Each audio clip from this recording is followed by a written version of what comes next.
Mix by Atul Prem.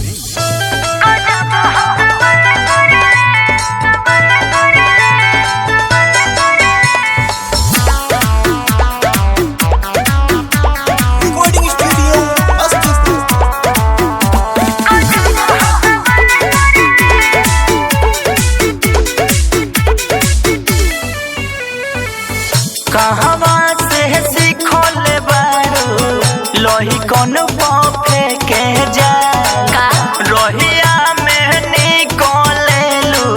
Slowly slowly को के चल बोला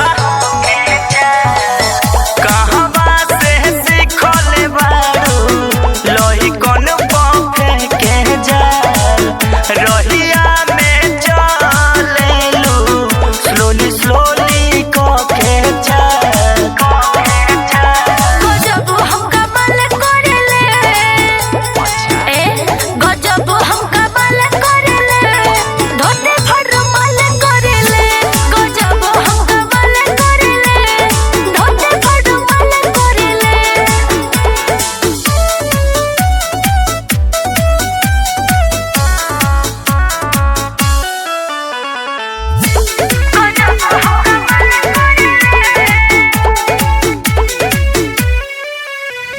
कातिल नजर तो हटाला कहर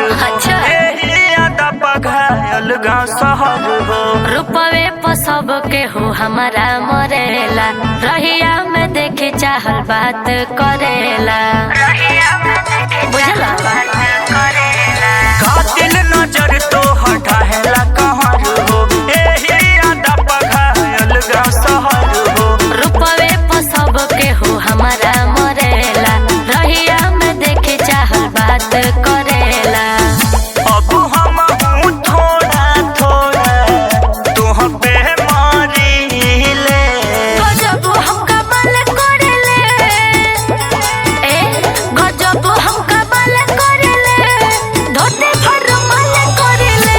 गजब हम कमाल करेले धोते फरमाल करेले गजब हम कमाल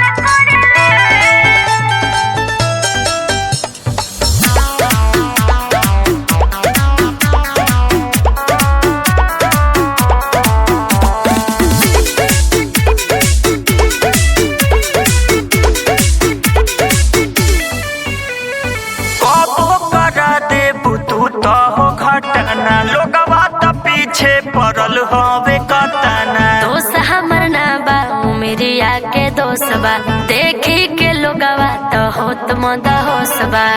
अरे सबके पागल कर देबू का हो कबो करा देबू तू तो हो घटना